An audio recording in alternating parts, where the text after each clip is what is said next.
Righty, Cherubs, thank you for joining me once again, where people continue to be wrong on the interwebs. They continue to be recidivist defenders. They continue to be people like David Katz here.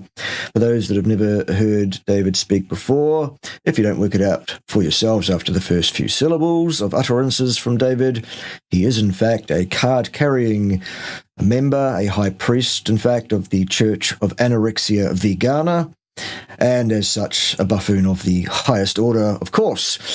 So David's going to tell us stuff about things, answering questions off the interwebs or something. That'll be fine. David, off you go, and we'll correct you where we think you're wrong.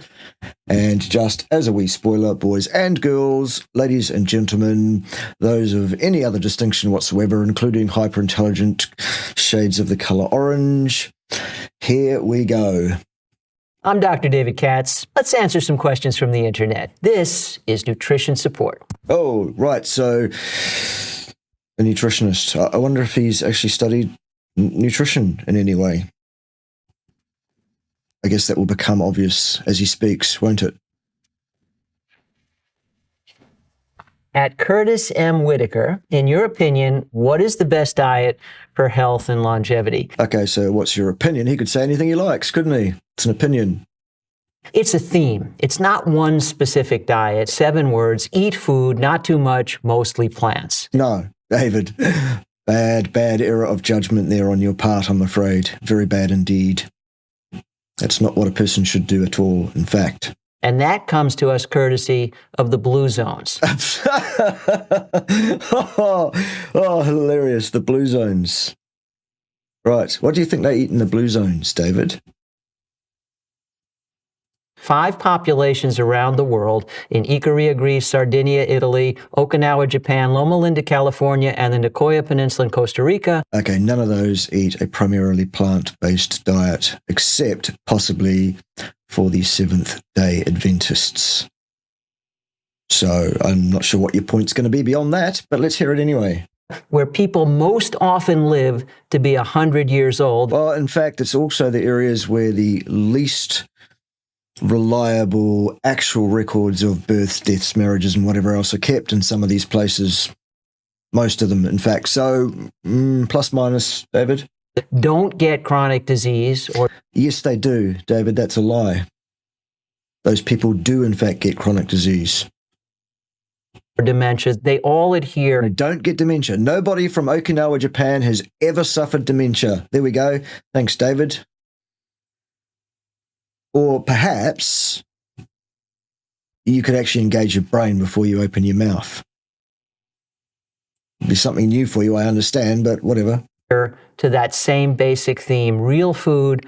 Okay, well, what is that, David, and what would underpin your claim that real food is real food? Because your claim is that real food, the flesh and associated fat of mostly large ruminant animals, is not food fit for humans, which it absolutely is, because that's what we've evolved on, and that a diet based on plant-based slop, which absolutely is not appropriate for us, is the right thing, in your opinion. So I think we're done with David Katz, aren't we? But let's hear it anyway, because we've started, so we might as well finish. Mostly plants. No, David, wrong. Lots of vegetables, fruits, whole grains, beans, lentils, nuts, and seeds, mostly plants. No. None of those things are things that you should be basing your diet on or trying to get any significant amount of at all into your into yourself. Very, very bad idea. Coffee, on the other hand, well, that's not really very good either, but I'm doing it anyway.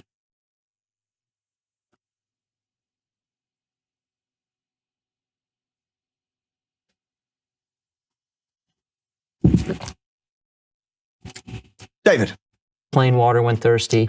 Aim to love the food that loves you back. Well, that's not plants, is it, David? Because actually 98% of all plant material on the planet is either completely and utterly indigestible in any way, shape, or form, or indeed toxic, actively, versus animals who would otherwise just yum it down. The very small proportion of plant material that a human can actually eat at all and not die immediately is still very, very problematic, it seems. In fact, if that's the foundation of your diet, you can't go too far wrong. Well, How far wrong have you gone already, David, in this little treatise so far? You've said plant-based diet is the way to go. Well, no, David, it isn't. Not at all. At J. Hartman24 asks, can you have too much protein? Oh, here we go. Yes, you can eat too much protein. You can drink too much water. You can get too much oxygen saturation. Yes, you can do too much of anything, but how much is too much, David? Most Americans get about twice the recommended amount of protein. Who cares what the recommended amount is? The question, David, is what a person needs. Isn't it? Because we're all a little bit different in terms of that. Some of us are quite vastly different in terms of our nutritional needs, based on vastly different body sizes, frame sizes, genders, ages, stages, activity levels, etc. The recommended amount. What's that based on, by the way? Do you think the recommended daily allowances or intakes for things are based on science? Because if you are, David, you've been fooled. There's no science there. It's boards of people that sit around, make up numbers, agree amongst themselves on the basis of the best inferences that they can be bothered looking at for a bit, and then they sign off on it. There are no experimental works underpinning how much protein a person needs. Excess protein is acidic. Excess protein. Dear oh dear. Now David is showing us there that he does not understand acid-base control in aqueous biological fluid pools. Right there. No, excess protein is not acid, David. Not at all. False. Protein can't be used by the body, doesn't turn into big, strong muscles. The body can store carbohydrate and it can store fat. It cannot store protein. Oh, really? Maybe your body isn't capable, David, of storing protein. Now, look, not to show any kind of impressiveness, because it isn't, but look, you can see these things here a bit, can't you? They're not a storage of protein in any way, are they not, David? What about the hair and skin? And that's a storage of protein. Dear, oh dear, oh dear. Our carbohydrate store is called glycogen. Yes. And how much of that do you think a body stores, David?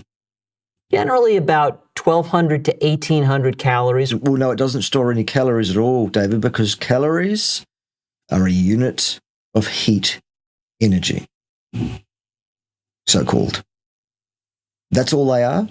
That's explicitly what they are. That's how they're defined scientifically. That is their operational definition. They aren't anything else. They are irrelevant to human metabolism. It's worth. Protein does not get stored. So what? This is absolutely hilarious. Woo. Carry on, David. The body does is convert it into something it can store. And since glycogen is already capped out, all surplus protein the body doesn't need and can't use now, it stores as fat. What do you think happens to excess carbohydrate, you buffoon? And given the very, very small relative ability to store carbohydrate as that relates to protein, vastly different. Wow. This is great stuff, isn't it, kids? At ExoBabyDoll9 asks, where does keto science and nutrition come from? Oh dear, there is no nutrition science, David. Doesn't exist. There's just a facade that's supposed to look like some, so that ill-educated buffoons can look at it a bit for 5 minutes and suddenly become experts in a field that they know nothing about. How does anyone believe that eating 0 carbs and almost all fat could be good for you? It doesn't make sense. Why would anyone believe that the opposite is true? There is nothing upon which to base such an opinion statement that you would find within nutrition science. You might find some quite good inferences outside of that in actual hard sciences like chemical anthropology, as well as physical anthropology, comparative anatomy and physiology, comparative genetic studies, those kind of fields. They give us some pretty good steers as to what a human being ought to be eating. And it's not plants, David. Sorry about that. Sense to me. So where does it come from? Is there a science? Yes, actually. So the origins of the ketogenic diet was discovered that if you restricted fuel to the brain, you could sometimes treat seizures that nothing else would treat. No, in fact, David, the origin of the ketogenic diet was human beings eating that way for hundreds of thousands of years as humans, and several million years prior to that as a species nearly human but not yet quite entirely human. In fact, this is not an invention of the 19th or 20th century AD. Okay? Wow. Tractable epilepsy. Their seizures sometimes would stop if you starved the brain of carbohydrate. Sometimes... No, the brain was not starved. Because the ketone bodies meet the requirement. That's why they're there and generated in the blood at times of carbohydrate depletion. It's a homeostatic mechanism and a normal part of human metabolism, and not a stress of any kind, actually, assuming that there is any substrate available to use for that purpose, i.e. fat.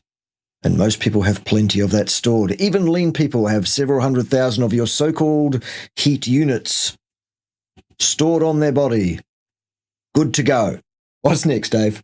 Especially in children, if the typical drugs to treat seizures are not working, sometimes a ketogenic diet is used. But that should give everybody else pause. Why, David? Because of your false assertion that the ketogenic diet is an invention of nearly 2,000 years AD, when it isn't. What pause people should get from this, David, is to understand that you are, in fact, a theologue, a propagandist, and an incompetent buffoon in the highest order. That's the pause people should be getting from this. Anywho, what's next? The calling card of this particular diet is that it starves the brain of a key nutrient and quiets brain activity. Is that... It does no such thing. That's not how it works at all. In fact... Really what a healthy person wants their diet to do? But David, that is not what occurs still.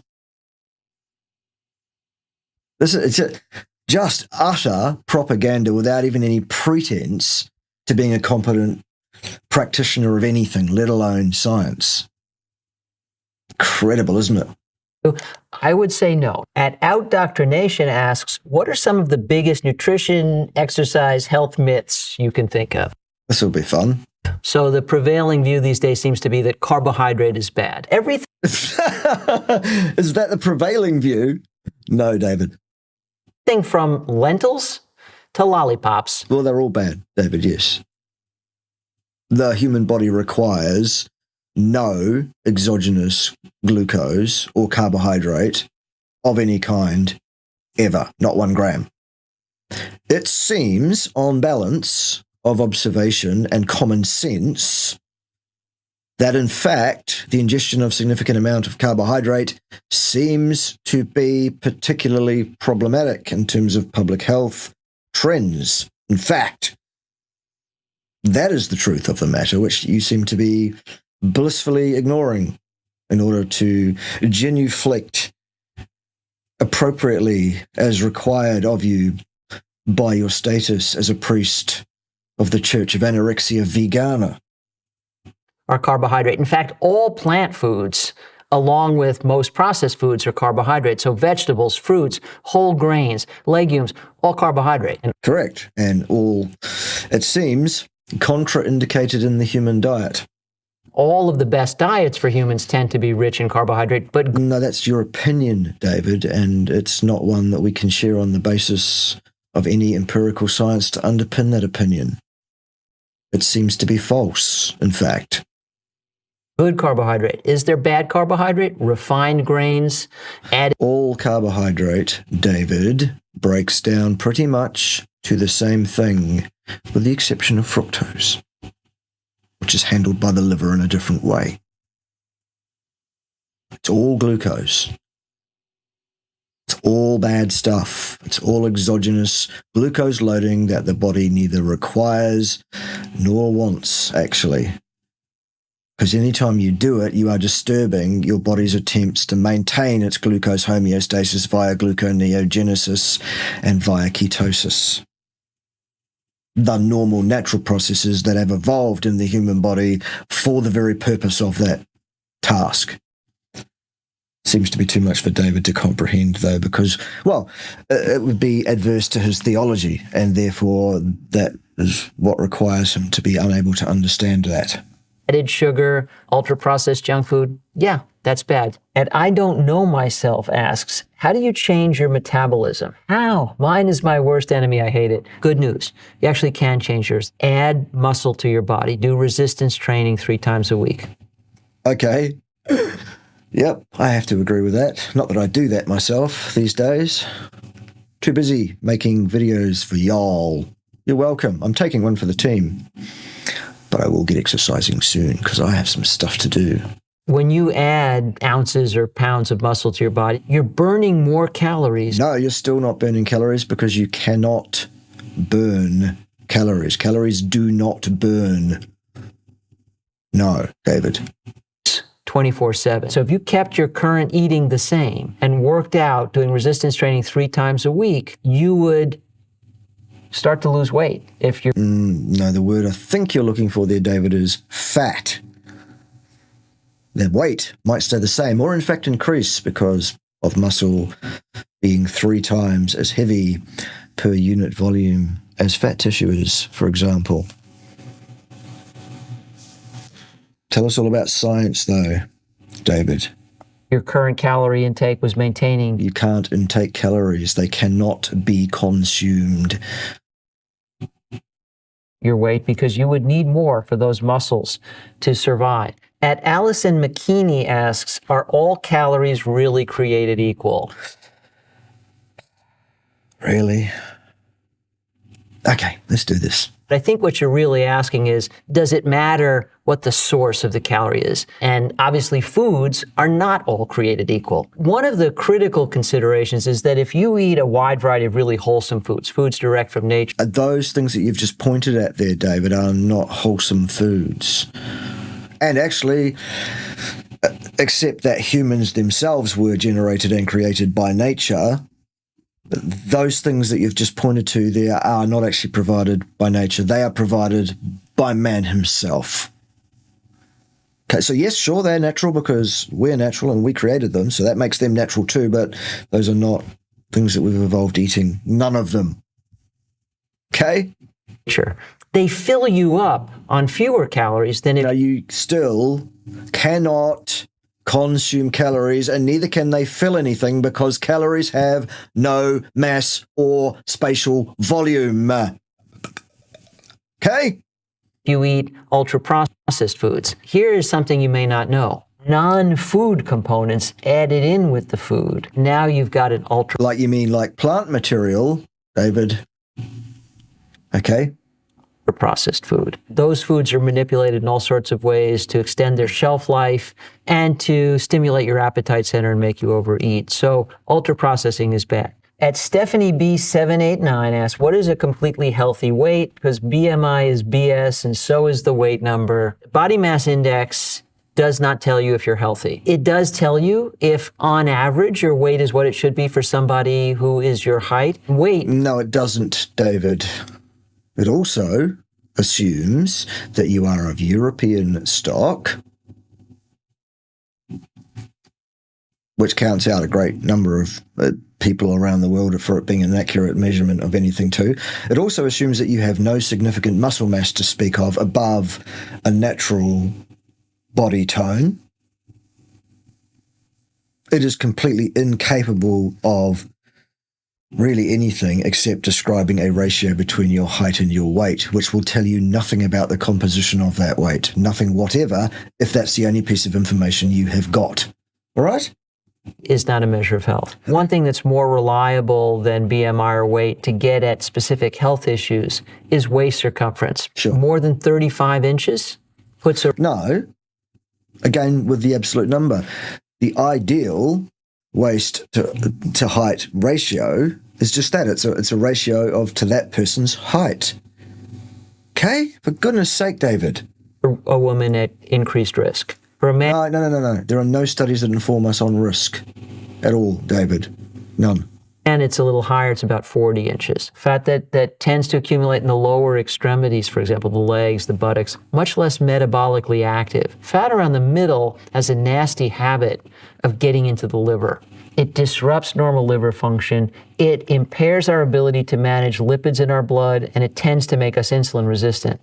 Okay, all of that is nonsense. Complete nonsense. All of that is a theologically driven, propaganda-based,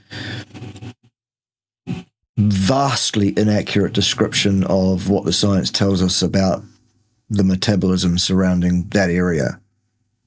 It simply isn't true. So, let's move on. You don't make enough insulin to manage your blood sugar and you wind up with type 2 diabetes.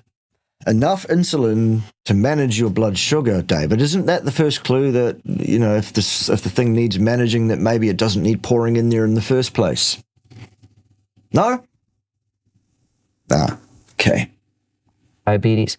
Given that gluconeogenesis is capable of producing all the glucose that is required, and short-term, buffering of that system is achieved via the ketogenic system as well, and the whole homeostatic mechanism, has served us for, probably it seems like 4.5 million years, actually, at least.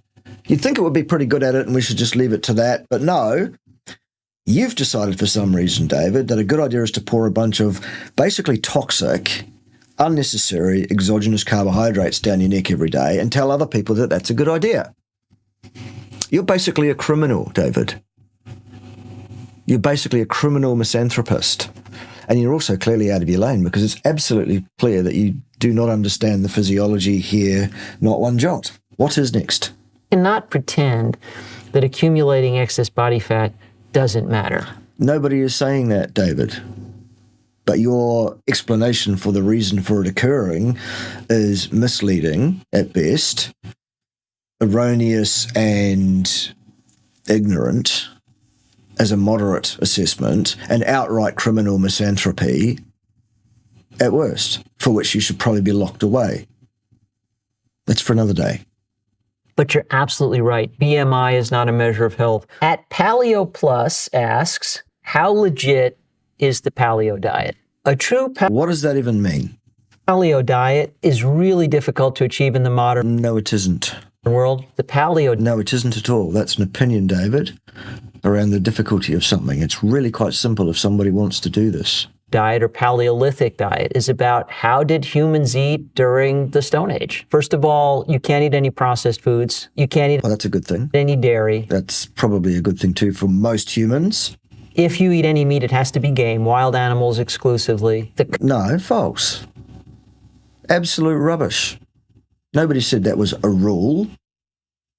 Kind of meat our ancestors had access to was a lot like... Right, so large ruminants, of which cattle is an example. So the fact that we now have domesticated cattle does not exclude the cattle which we would have predated upon before domesticating them, once we'd eaten all the mammoth, by diving at them headlong with our sharp, pointy... Oh, that's right. My God. Antelope. About 7% of the calories in an antelope... No, still rubbish on calories. Calories is a word we need to get out of our lexicon in nutrition science. It's got nothing to do with human physiology. It's reductionist nonsense based on a complete misuse of a first principle in an inappropriate fashion, i.e. asserting that an open thermodynamic system adheres to the first law of thermodynamics, which it doesn't, because the first law of thermodynamics necessarily by its operational definition and its formalism and formulation tells us that it is only at all relevant for a system that is thermodynamically closed. Okay, what is next? antelope steak come from fat. Almost none of that fat is saturated. Quite a lot of it is omega-3. Compare that to beef. 35% of the calories come from fat. Most of that fat is saturated. That's not actually true, but even if it was, so what? And none of it's omega-3. No, that's also not true, David. None means zero, absolutely none. And that is not the case here. Night and day. Our Stone Age ancestors didn't eat that. Yes, they did. In fact. How do we know? Well, stable isotope testing from the actual physical sciences that I was referring to a little bit earlier. Stone Age ancestors got about 100 grams of fiber every day. Not every day, no. Have you seen the food diaries of these ancient ancestors of ours where they wrote down how much fiber they ate every day? You buffoon. Goodness gracious me. Now, the recommendation here in the U.S. for adults is about 25 grams a day. But who cares what the recommendation is? It's false. The only even remotely pseudo-clinical study extant anywhere in the literature on this topic tells us very, very clearly, in fact, very unequivocally, that if anything, the likelihood seems to be that fiber is contraindicated for bowel function, David. One study exists. Okay? Goodness gracious. 100 grams... N equals 62 or 63 it was, or something like that. 100% remission of all idiopathic constipation, anal bleeding, stress and strain, and all of that kind of stuff. 100%. Take all the fiber out, all the symptoms go away. Isn't that amazing? What's next? A day probably means more time in the bathroom than your schedule would allow. At CGWA85 asks, I've come to accept that girl dinner is the main thing holding me back in life. Like, why can't I nutrition properly? I'm relatively new to girl dinner, but I've... Really? done some searching, and I understand it's something like this. It's basically... OMFG. If there are any women watching at all, no, if there are any women watching who are eating like that, and that's your dinner, that's your meal for the day, please urgently get hold of me, because that needs to stop yesterday. Goodness gracious. Wow.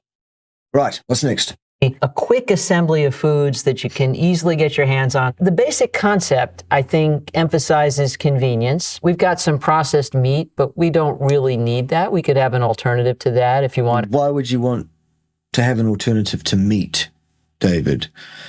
Meat is what we are absolutely, definitely evolved and optimized to gain our nutrition from. To take out some of the least healthful foods. But why can't the dip, for example, be a bean dip or hummus? Why would it want to be either of those things, for goodness sake? Both laden with very serious, problematic, toxic materials. Crackers as opposed to... And contraindicated fiber and contraindicated carbohydrate and very poor quality protein. Pro-inflammatory nonsense. Why would you do that?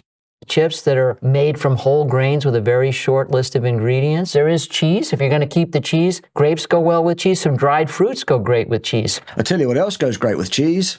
A bit more cheese. But when you have milk chocolate and add in a lot of saturated fat and a lot more calories... The first one is absolutely not a nutrient of concern for humans. That's been established now over several decades in 5 major meta-analyses, all with multi-million person years of follow-up, which have absolutely exonerated saturated fat as a nutrient of concern in the human diet at all. So forget that. Calories again, the second point you made, no, still false, David. We still don't consume units of heat energy. The stuff we consume, David, is mass. It's in the form of carbohydrates, fatty acids, amino acids, sometimes alcohol. That's where we get energy, so-called, from. Still not energy. It's ATP, which is another chemical, another form of mass. Nothing to do with heat. Typically, more sugar comes along for the ride, too. But if you traded this up to pure dark chocolate, 60% cocoa or higher, it's delicious, it's rich. They're both opinions. It's rewarding. And because it's... Tell you what else is rewarding? Having good health because you're not abusing your body with a diet which is completely inappropriate for your speciation, David. bittersweet rather than purely sweet. It actually fills you up on fewer calories. No, still not. You still can't fill anything with a unit of heat energy which has no spatial extent or mass of any kind. Not possible, David.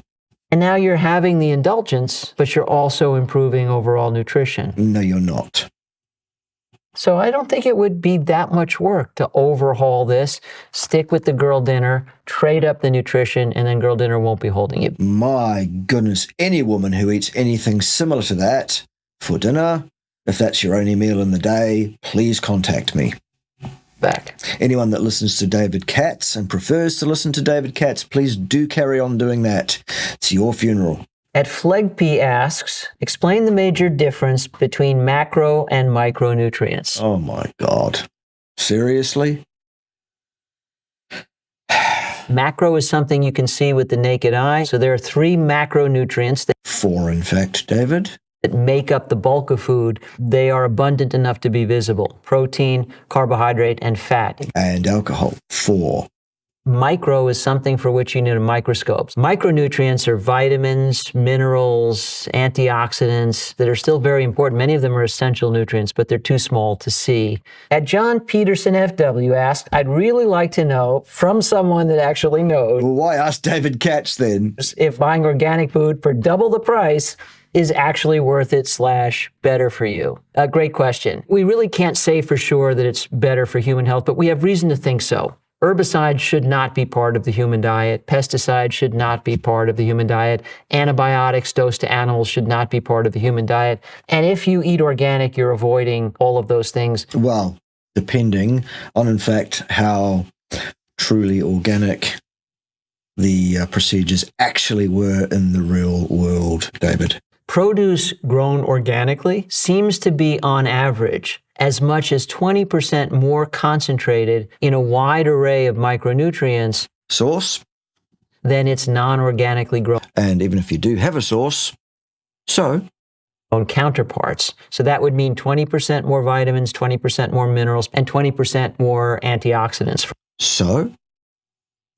for example. If I look at these foods here, No, they're not foods, David. Those are all plant materials, none of which are food. you think about when would it be more important to buy organic. I like it for the lettuces. So we've got radicchio here. I like it for the carrots. I really like it for I bet you like the carrots, David. these berries.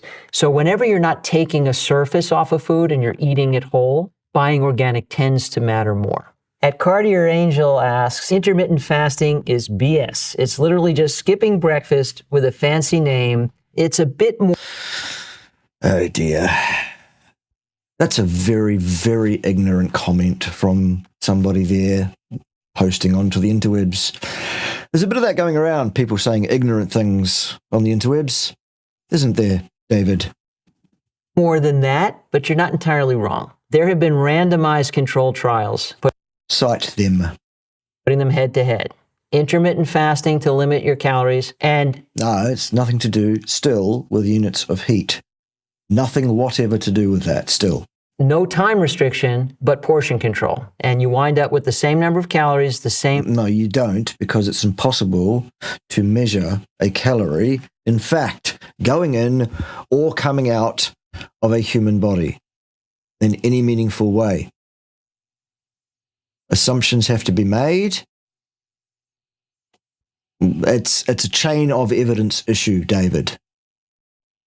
Okay? No, some. same foods, just distributed differently, with intermittent fasting being the difference. Guess the... Look, having a small eating window or eating once a day is not fasting at all.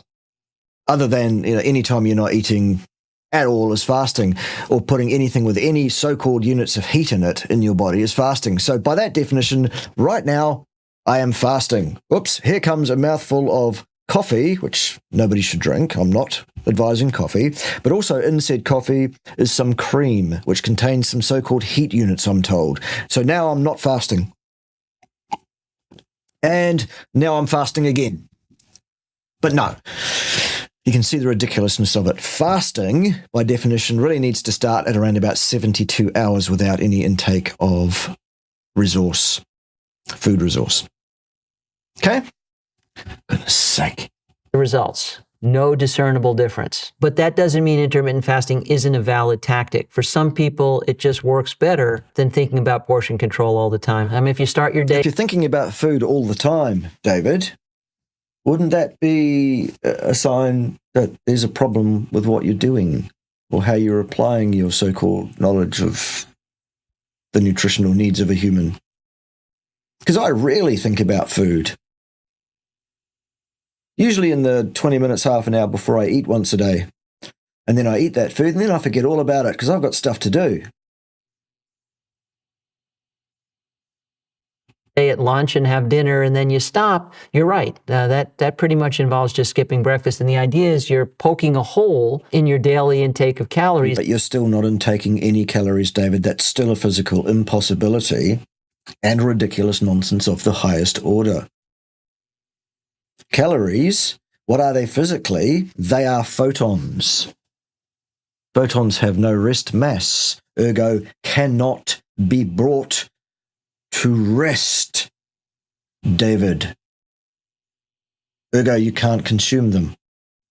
What's next? So you wind up eating fewer calories, and that... No, you don't, because you still don't consume any calories at all. Tends to help people with weight loss and weight... No. The only way you can lose weight, David, is to have some amount of mass leave your body in some way or be detached from your body in some way. That's how you change your weight. Okay? Mass in, mass out. Yes. Heat energy in, heat energy out. No, David. Weight control. At AJ Rendon 96 asks, ketosis, how does that feel? Fantastic. It's awesome when it's appropriately used at the appropriate time for the appropriate purposes. The ketogenic diet is trying to avoid overt starvation, but mimic its effects. No, it isn't. It's trying to do no such thing, whatever, in fact, David. When people go into a state of starvation, they have this sense... Yeah, but hang on. So now we're begging the question here, because you're now just going to carry on under the assumption that what you've just said about what the goal of a ketogenic diet is was correct. It wasn't. So everything you now are going to say beyond that point is a straw man. Of euphoria. Some people report mental clarity. Some people report feeling very energetic. And this sounds dreadful. People who are trying to stay on a ketogenic diet experience some of what people in an extended experience of starvation feel, which is exhaustion, brain fog, constipation. These would be the people that try to be in ketosis 24 hours a day, 7 days a week, and post 700 messages to Facebook groups every week asking whether this, that, or the other thing will kick them out. Those people. Yeah, those people are misguided. That's not the way to apply the concept of ketogenesis to optimize your body composition, metabolism, or anything else. In fact, and if you're one of those people, you should probably contact me for a better steer on what you should be doing. And a whole host of other ills. So when we're starving, we actually start to break... Yes, but people who are in ketosis, who are not starving, David, are still not starving. Because starving is basically losing yourself to entropy in order to keep your metabolic process running at all. Your body structures are melting away, i.e. your musculature and such. That only happens to a significant degree after there is no fat left. The fact that you're in ketosis means you're using fat to produce ketones. Buffhead. Goodness gracious me. What is next, David? Surely you must be nearly finished. break down our own tissues. We use up our glycogen, and once that's gone, we don't have carbohydrates, so we can't make sugar. So hang on a minute.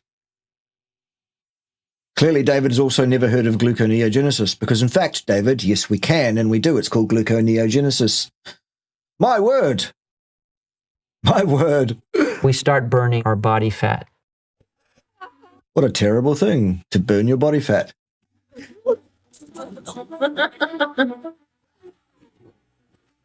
From my point of view, the ketogenic diet is not a recommended approach for long. Depends on what you mean by the ketogenic diet. And your opinion, David, well, you haven't given us any cause or reason to suggest to ourselves or anybody else that your opinion is worth hearing. Have you? Long term, it restricts many of the most nutritious foods. Well, hang on a minute. What are those? What are the most nutritious foods, David? And how do they somehow fall foul of the rules of a ketogenic diet? Whatever that means. Foods we know are associated. So again, just a statement from himself here, clearly, suggesting the same fallacious nonsense he's already suggested, i.e. that it mimics starvation, which it does not at all. Incredible, isn't it? Associated with both longevity and vitality. At Asp1 Reluna asks, what food drink should I cut out of my diet? I'm going to go with soda. Coffee and soda. Source of and alcohol. Empty calories. There are no sources of empty calories. All calories are empty, David, because none of them have any spatial extension or mass whatsoever still. Source of a lot of the excess sugar most Americans eat, easily replaceable with much better stuff. You mean other things that also break down to the exact same sugar, David? Good logicking. Water would be ideal, but any kind of seltzer would be a good intermediate step. We're just going to cut one thing out of a diet. Let's cut out soda. At Swiss Business asks, is going gluten-free good for everyone? Probably. No. Why not? Gluten is a component of some really nutritious foods like... Well, so what? Like what, though? Whole wheat, whole barley, other grains. None of those things are nutritious foods for a human being, David. None of them. Avoiding gluten is only important if you're gluten sensitive. Nonsense. That means you either have... By virtue of gluten being found in plant materials, it should be avoided because so, David, should plant materials. Celiac disease where you actually make antibodies and you absolutely have to avoid gluten, and then it's very important. Or you just don't feel well when you eat foods that contain gluten. In those instances, you should... So that would be just about everybody if they would actually stop and be self-aware enough to realize how badly this nonsense is affecting them. Avoid it. For everybody else, there's no advantage in avoiding foods that contain gluten. Yes, there is. Still. At Inaisiali asks, are you plant-based, vegan, and finding it difficult to get the proper nutrition, protein, minerals, macronutrients? Well, this will be interesting. Now, first of all, I'm primarily vegan. You get...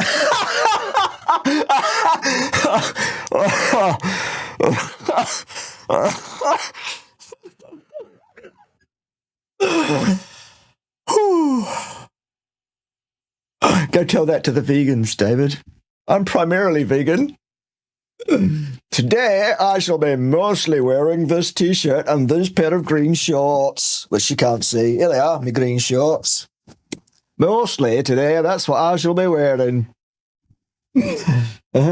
Get many more vitamins and minerals from plants than from animal foods.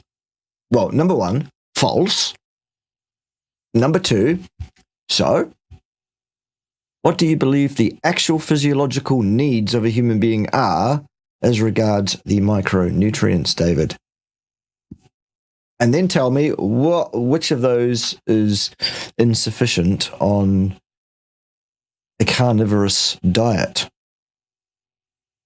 And then, if you're able to do that, which we already know you're not, because there's no such evidence that is so, then you would need to go around and convince a number of us who have been eating that way for well over a decade, and one of them that we know about over 6 decades. You better send them the memo that it's not good for them. in some way so that they understand just how much you know about everything, David, and how misguided they've been for up to 65 years or 67 years, I think it is. Something like that. Maggie the Rancher. Anyway. There are a couple of exceptions like B12, and so supplements not an unreasonable idea. Protein is not deficient in plant foods. Oh, really? Why then, David, universally it seems, do individuals who identify as vegan or mostly vegan, why do they present, David, as being destitute of muscle tone, apparent veracity to meet the world, fortitude of personal integrity, engagement with actual objective reality, the one in which we all find ourselves over here, David? What's going on with that? I wonder. All plant foods contain all essential amino acids. Nonsense. And if you find it hard to believe that you can build big, strong muscles from eating just plants, take a look at a horse. Take a look at a gorilla. What do you think those animals eat, David? And also, then, explain to us why you just completely ignored the vast physiological differences between all three animals being compared here as a set under your current vacuous pseudo-logic.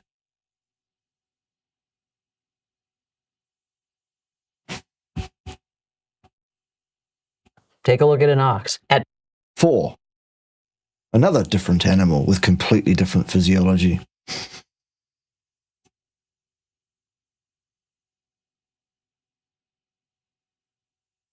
I bet David doesn't even understand where the protein comes from in these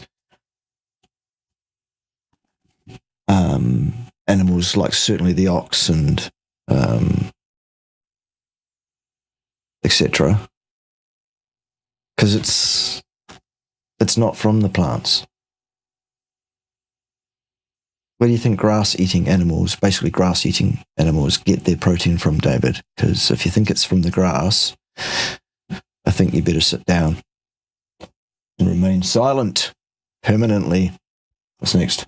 Poetic Dweller asks, is the food pyramid still real? Like, are you guys actually... What do you mean still? And what do you mean real? It's a concept. It's a fallacious concept put together by a band of merry individuals with nefarious misintent. That of misogyny and control and keeping us weak and sick and behooving and stuff. Eating all these servings every day, this just feels like a lot. This is what we're talking about here. It's not still in use, it's actually been replaced. It's been replaced with some other nonsense, which is just as erroneous, fallacious, and nonsensical. By a plate. So if your plate is taken up 3/4 by vegetables, fruits, whole grains on average over the course of the day, you're going to be doing pretty well. False, because 3/4 of that plate of so-called food is in error, is not appropriate for a human being, and seems to add to the likelihood that that particular individual, whoever he or she may be, or shim shay they, them, quer, qui, quam, that they will have any given outcome. The likelihood is, in terms of negative outcomes, the likelihood seems to increase with the prevalence of the intake of inappropriate non-food substances. Fancy that. At Bull Spear says, honestly, I don't know why I bother reading nutritional labels. I don't know what the niacin is or why one Nutri-Grain bar has 10% DV of it. Okay, our problem used to be micronutrient deficiencies. Our problem today is much more about macronutrient excess, just eating too much of all the wrong foods. I would say look at an ingredient list and look for things you recognize as food. Well, if you're having a Nutri-Grain bar, you'd really like to make sure that the first ingredient is a grain. And well, both of those things would be an error. Why on earth would you want to eat the seed of a grass? and ideally a whole grain. And that Why would you want to eat the whole seed of a grass? would be a good thing. No, it wouldn't be a good thing, David, because we're not biologically designed by natural selection over about the last 4.5 million years to eat the seeds of grasses. In fact, what we are evolved on is the flesh and associated fat of mostly large ruminant animals. First ingredient in a grain product is anything other than a grain, like sugar, for example, you can do better. Why? Because the part of the grain that will break down in the digestive tract will break down to sugar. The same sugar that sugar will break down to, that being glucose in the blood, David. The exact same stuff. At Mintpoid asks, what do I eat pre-workout versus post-workout macros-wise? In general, you want to preload for a workout with carbohydrate. No, you don't want to do that whatsoever. That's a bad idea, in fact. It's going to help you fill your glycogen stores. They should be filled already, David, because your glycogen stores are, in fact, a training status-related level, not a delivery problem. Okay? So the exogenous glucose that you pour into your body before the workout is completely unnecessary. In fact, that's the fuel you're going to be running on during an extended period of exercise, a long bike. So what? That doesn't mean you need to put any in, because your body converts other so-called fuel sources into a carbohydrate source precisely to subserve that exercise still. Ride, a long hike, a long run, a marathon. Complex carbohydrates, that would be whole grains, it would be fruit. For recovery afterwards, So nonsense. No, you don't want to preload before you're training with carbohydrates, David. False. Used your muscle, you've broken down muscle if you've worked out intensely, high quality protein. And which comes from meat, doesn't it, David? Yes. The other thing that would be really important post-workout would be antioxidants. Really? Okay, this will be interesting. Antioxidant compounds actually help protect the cells as they go through that process of breakdown during exercise. Okay, so what you're saying, David, is that one of the effects of the exercise on the tissue, which occurs as a result of the exercise, one of those very things that causes the training response to that exercise, what you're now suggesting is that you think that that should be ameliorated unnaturally before its time in order to falsely give the body the impression that it need not improve in response to that training. Dear oh dear. So attenuate the training response. Okay. We really can start to see exact level that these buffoons are working on, can't we, if we haven't already got that sorted out? Recovery after. So those are all the questions. I really appreciate the honesty. Thank you for joining us today on Nutrition Support. Thanks, David, for getting absolutely everything that you had to say fundamentally completely wrong, backwards, and as messed up as hell, basically, once again, because, well, you can't do anything else, can you? Listen, boys and girls, ladies and gentlemen, super intelligent shades of the color sky blue pink. Anyone who tells you that your diet should be based on human-invented plants of the last 200 years is probably smoking too much strange tobacco. They certainly are not a good, reliable, or worthwhile source of information. They are buffoons without the first clue of what they're talking about. And at some point, we need to all stop paying attention to it. In the meantime, while ever they have any influence over people whatsoever, I shall continue to fight this good fight as long as there is energy in my body for that, and as long as the powers that be allow me to do so. In the meantime, you should go and support all my various things so that I can continue to bring you these breaking stories here on the interwebs. Right. See you then. Be good. Or something. Ciao for now.